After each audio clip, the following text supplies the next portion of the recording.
અને હવે સીધા જોઈએ ગાંધી આશ્રમ કે જ્યાં વડાપ્રધાન નરેન્દ્ર મોદી કરી રહ્યા છે સંબોધન। तो बापू की प्रेरणा हम अपने भीतर स्पष्ट रूप से अनुभव कर सकते हैं। सत्य और अहिंसा के आदर्श हो, राष्ट्र आराधना का संकल्प हो, गरीब और वंचित की सेवा में नारायण सेवा देखने का भाव हो, साबरमती आश्रम बापू के इन मूल्यों को आज भी सजीव किए हुए हैं। मेरा सौभाग्य है कि आज मैंने यहां साबरमती आश्रम पुनर्विकास और विस्तार का शिलान्यास किया है। बापू के पहले जो पहला आश्रम था, शुरू में जब आए, वो कोचरब आश्रम, उसका भी विकास किया गया है और मुझे खुशी है कि आज उसका भी लोकार्पण हुआ है। साउथ अफ्रीका से लौटने के बाद गांधी जी ने अपना पहला आश्रम कोचरब आश्रम में ही बनाया था। गांधी जी जहां चरखा चलाए करते थे, कारपेंटरी का काम सीखते थे, 2 साल तक कोचरब आश्रम में रहने के बाद फिर गांधी जी साबरमती आश्रम में शिफ्ट हुए थे। पुनर्निर्माण होने के बाद अब गांधी जी के उन दिनों की यादें कोचरब आश्रम में और बेहतर तरीके से संरक्षित रहेगी। मैं पूज्य बापू के चरणों में नमन करता हूं, उन्हें श्रद्धांजलि देता हूं। मैं सभी देशवासियों को इन महत्वपूर्ण प्रेरक स्थानों के विकास के लिए भी बहुत बहुत बधाई देता हूं। साथियों, आज 12 मार्च वो ऐतिहासिक तारीख भी है। आज के ही दिन बापू ने स्वतंत्रता आंदोलन की उस धारा को बदला और दांडी यात्रा स्वतंत्रता के आंदोलन के इतिहास में स्वर्णिम अक्षरों में अंकित हो गई। आजाद भारत में भी ये तारीख ऐसे ही ऐतिहासिक अवसर की नए युग के सूत्रपात करने वाली गवाह बन चुकी है।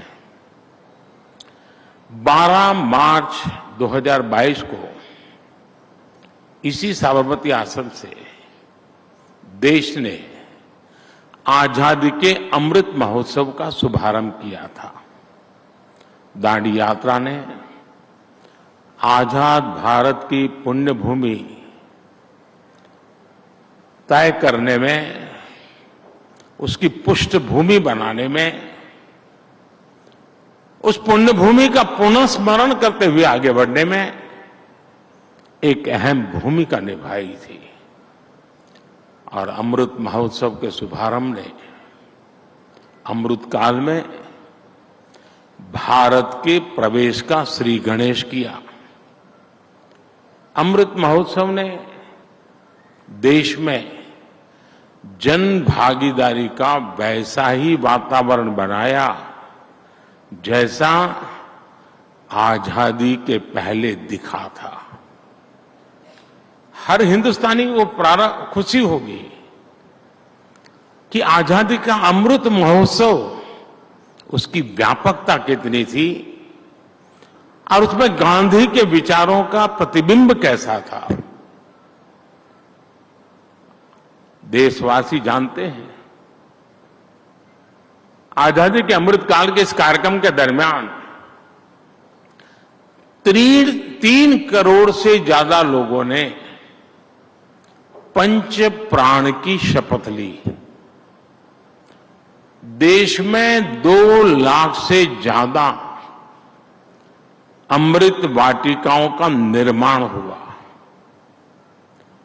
2 करोड़ से ज्यादा पेड़ पौधे लगा करके उनका पूरी तरह विकास की चिंता की गई।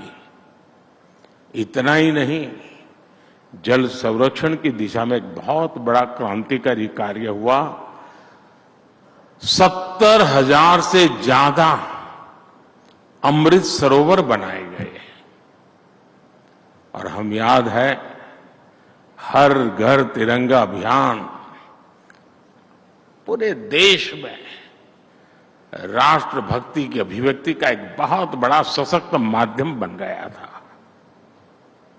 मेरी माटी मेरा देश अभियान के तहत करोड़ों देशवासियों ने देश के बलिदानियों को श्रद्धांजलि दी।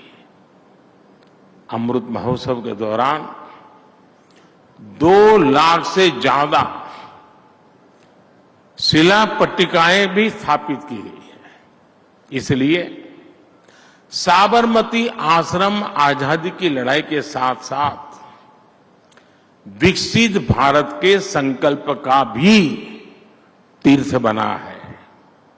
साथियों, जो देश अपनी विरासत नहीं संजो पाता, वो देश अपना भविष्य भी खो देता है। बापू का ये साबरमती आश्रम देश की ही नहीं, ये मानव जात की ऐतिहासिक धरोहर है। लेकिन आजादी के बाद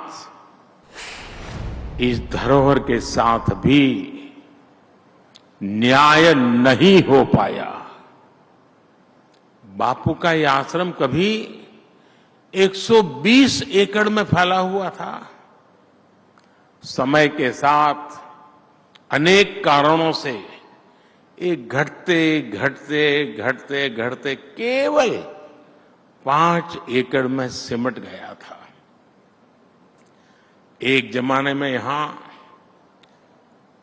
63 छोटे मोटे कंस्ट्रक्शन मकान होते थे और उनमें से भी अब सिर्फ 36 मकान ही बचे हैं। 6-3-3-6 हो गया। और इन 36 मकानों में से भी केवल 3 मकानों में ही पर्यटक जा सकते हैं।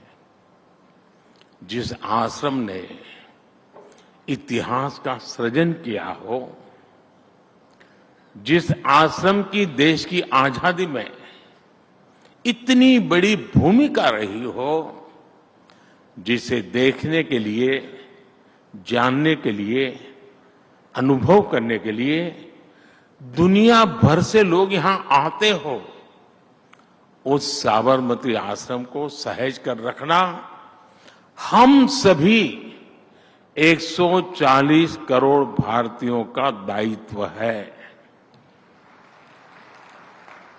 और साथियों, आज साबरमती आश्रम का जो विस्तार संभव हो रहा है, उसमें यहां रहने वाले परिवारों की बहुत बड़ी भूमिका रही है।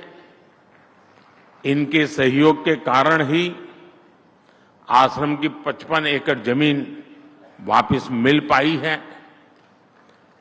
जिन जिन लोगों ने इसमें सकारात्मक भूमिका निभाई है, मैं उन परिवारों की सराहना करता हूं, उनका आभार व्यक्त करता हूं।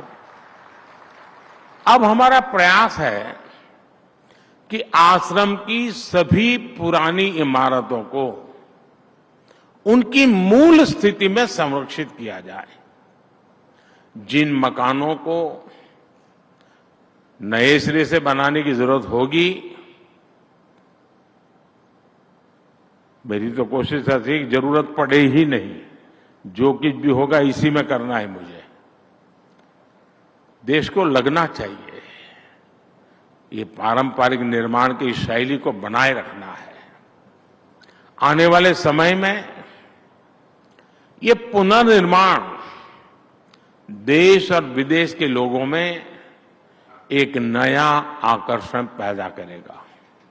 साथियों, आजादी के बाद जो सरकारें रही, उनमें देश की ऐसी विरासत को बचाने की ना सोच थी और ना ही राजनीतिक इच्छा शक्ति थी।